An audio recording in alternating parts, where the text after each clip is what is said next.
भी लगभग 150 के आसपास नंबर है।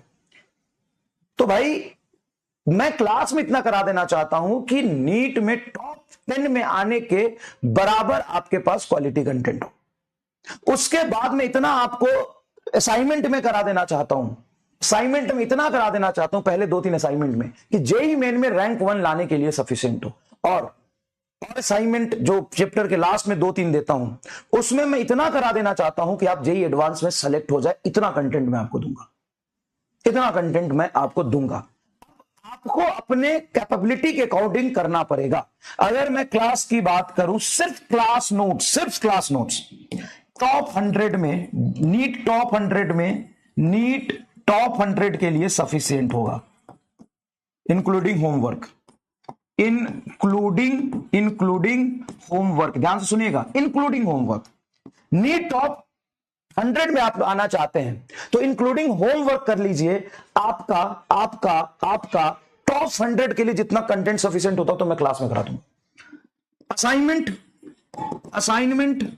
असाइनमेंट स्टार्टिंग वाले कर लो, मतलब एक फर्स्ट कुछ असाइनमेंट कर लो, वो जेईई मेन में टॉप 100 के लिए सफिशिएंट होगा।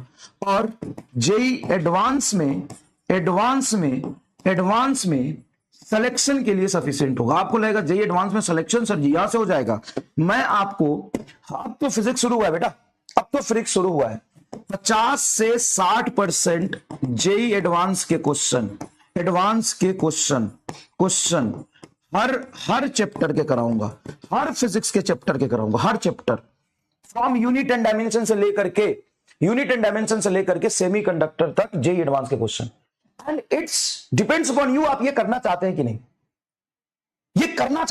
ये डिपेंड्स अपॉन यू। अब बेसिक मैथ में जेईई एडवांस के क्वेश्चन थोड़ी ना होते हैं, वेक्टर में कुछ होते हैं, वो मैं कराऊंगा अभी, ठीक है ना, वो मैं करा दूंगा। असाइनमेंट एक और बना रहा हूं जेईई एडवांस का अलग से, अभी यूनिट एंड डायमेंशन पढ़ रहे हैं। यूनिट एंड डायमेंशन में तो पिछले 10 साल के 80% जेईई एडवांस के सवाल कराऊंगा। तुम्हें भरोसा नहीं होगा लेकिन तू करेगा, तुम्हें भरोसा नहीं होगा लेकिन मैं कराऊंगा और तू करेगा, तुम्हें कराऊंगा और तू करेगा। और इतना कर लिया तो मॉड्यूल अपने आप पूरा हो गया भाई, पूरा हो गया। मैं मॉड्यूल एससी वर्मा इन सब के क्वेश्चन अभी महामंथन बनाया तुम्हारे लिए, उसमें एससी वर्मा के वो सवाल दिए हैं जो आज तक कोई नहीं कराता, जिसका आंसर कहीं नहीं है।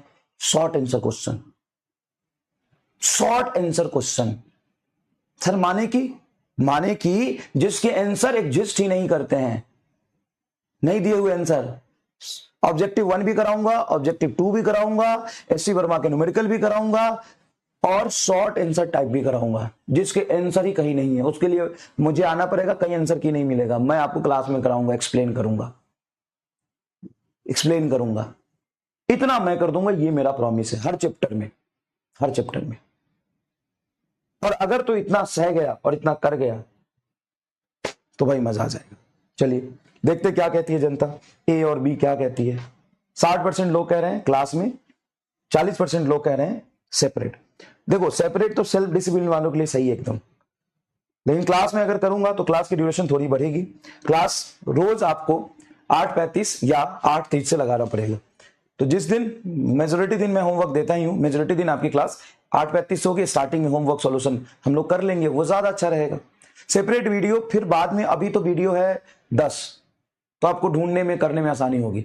बाद में पता है सेपरेट वीडियो कितने हो जाएंगे, जब 30 चैप्टर पढ़ोगे तो 300 वीडियो हो जाएंगे, लगभग 250-300 वीडियो हो जाएंगे। अब 250-300 वीडियो में 100 होमवर्क हुए तो 400 वीडियो हो जाएंगे, 400 वीडियो हो जाएंगे। तो कहां क्लास, किसका होमवर्क कहां, आज 10 वीडियो में ढूंढना आसान है। लेकिन मान लो जब सारे चैप्टर पढ़ोगे, सबके होमवर्क कितने होंगे, और सारे होमवर्क अगर करने बैठ जाओ तुम, तो कितने वीडियो हो जाएंगे ये बताओ। 350-400 वीडियो हो जाएंगे। हाँ, तो 400 वीडियो में इधर उधर ढूंढोगे किसका होमवर्क का सॉल्यूशन कहां है, तो आपको दिक्कत आएगा।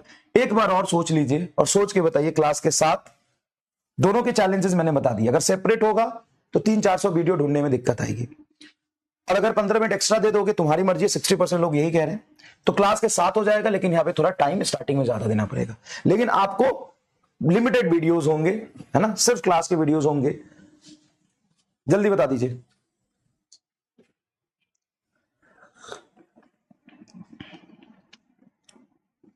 जल्दी बता दीजिए, जल्दी बता दीजिए।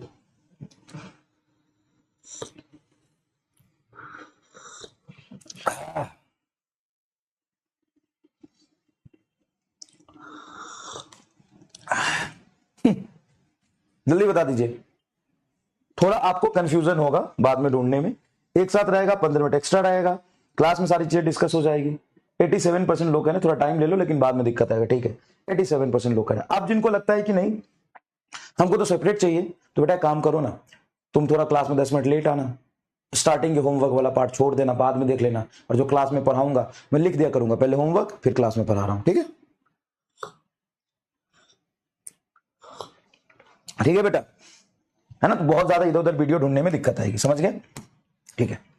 क्या कह रहे हो सर, इतना मेहनत क्यों? इतना मेहनत इसीलिए कि आप थोड़े से पैनिक परेशान होते हैं, आपको लगता है कि हमको बहुत अच्छा करना है, और बहुत ऐसे बच्चे कहानी सुनने में लगता है कि यार बहुत मेहनती होते हैं, उनके लिए तो मेहनत कर ही सकते हैं, ठीक है, ठीक है। 8:30 इज गुड, 8:30 इज गुड, कोई प्रॉब्लम नहीं, 8:30 इज गुड, 8:30 इज गुड, है ना। ऐसा नहीं अब 8:20 8 बजे इतना भी टाइम थोड़ने दोगे, 3 घंटा तुम फिजिक्स ही पढ़ोगे क्या?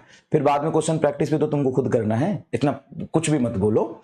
मान लो 8 बजे से मैं क्लास रख लूँ, 2.5-3 घंटा मैं पढ़ा दूं, फिर 2 घंटा तुम क्वेश्चन करोगे, होमवर्क करोगे, घर पे जाके कुछ असाइनमेंट दूंगा वो करोगे, हर दिन कुछ ना कुछ तो होता है, डीपीपी होता है, बाकी सब्जेक्ट होते हैं, तो आपको दिक्कत आएगी बेटा। 8:30 8:35 इज गुड टाइम, 8:30 8:35, 5 मिनट आगे पीछे वो तो जो भी शेड्यूल्ड होगा को पता चल जाएगा, ठीक है, ठीक है। या ईयर 1 बिल्कुल सही है, अगर ला दिए तो भाई मतलब मैंने कल लक्ष्य वालों को ही बोला था वैसे कि अब मैदान में आ जाओ। अब तुम्हारे बैच पे जैसे नीट का पेपर नहीं हुआ था तो नीट के पेपर पे ध्यान दे रहे थे, फिर रिजल्ट पे, फिर रिजल्ट आ गया तो बच्चों से बात करने पे, बहुत सारे बच्चों को समझाने पे, बहुत सारे बच्चों को अप्रिशिएट करने पे टाइम लग गया।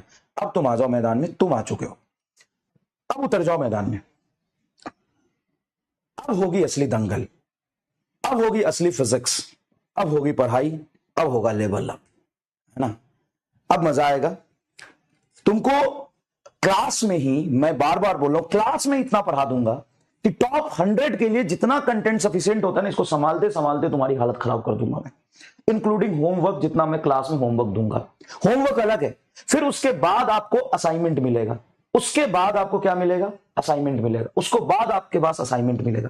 असाइनमेंट में जेईई मेंस के टॉप 100 के लिए जितना कंटेंट चाहिए होता है, टॉप 100 के लिए जितना कंटेंट चाहिए होता है, जेईई एडवांस में सेलेक्ट हो जाने के लिए जितना कंटेंट चाहिए होता है, वो सब कुछ आपको मिलेगा। एससी वर्मा के सारे क्वेश्चन यहां मिलेंगे आपको। मिस्टर फिजिक्स मैंने बनाए हैं, उसमें भी एक एमआई स्टार कॉर्नर है जो बहुत ही हाईली कंसेप्चुअल है, वो भी मैं आपको कराऊंगा, वो भी मैं कराऊंगा। जेईई एडवांस के, जेईई मेंस तो 90% कराऊंगा, जेईई एडवांस के 50-60% questions starting unit and dimension से लेके सेमीकंडक्टर तक हर चैप्टर के आपको करा दूंगा, इतना मैं आपको करा दूंगा। अब है असली खेल यहां से शुरू, ठीक है। आपका बीएमडब्ल्यू, आपका कोर्ट, बिल्कुल 1 to 10 लॉ ऑफ कोर्ट मिलेगा। और नीट वालों को बोल, लक्ष्य वालों को बोल दिया तो तुम्हें बोल देता हूं, रैंक 1 लेके आओ, मेरी बीएमडब्ल्यू तुम्हारी हुई। रैंक लेके आओ। डीपीपी में तो थोड़ा सा रिलेटिवली इजी क्वेश्चंस रखते हैं, डीपीपीसी में लिख देता हूं, डीपीपीसी में लिख देता हूं। कई बार थोड़ा सा टफ बनता है लेकिन लगभग इजी बनता है। जैकेट तो दूंगा ही दूंगा। टॉप 100 में जितने बच्चे आएंगे ना, सबको मेरी तरफ से ब्लेजर और जैकेट, सबको, एक दो को नहीं, टॉप 100 में जितने बच्चे आएंगे सबको मेरी तरफ से ब्लेजर और जैकेट, सबको। और रैंक 1, अगर तुम लक्ष्य और यकीन दोनों में टक्कर है, ये ले जाना, ये रही चाबी, ये रही चाबी, और ये हुई तुम्हारी। रैंक 1 लेके आओ, मतलब तुमने लिखा है और कल लक्ष्य वाले भी कह रहे थे तो तुम्हारी हुई। वैसे मुझे कोई जरूरत नहीं इस चीज की, नीचे खड़ी रहती है, ले जाओ। अब यहां पे जब मैं कल लक्ष्य में पढ़ा रहा था, देखो बच्चा कहता है सर वो तो ठीक है, कितना होशियार होता है, देखो वो तो ठीक है, लेकिन सर जी अगर ईएमआई हुआ तो वो कौन देगा? ईएमआई तो नहीं है ना सर जी गाड़ी पे। भाई फिर मेरे ध्यान आया कि अरे मैंने बोल तो दिया लेकिन वो तो ईएमआई पे है, वो कैसे देखूंगा मैं, अब उसका कैसे करूंगा? तो तुम्हें चिंता करने की जरूरत नहीं है, अगर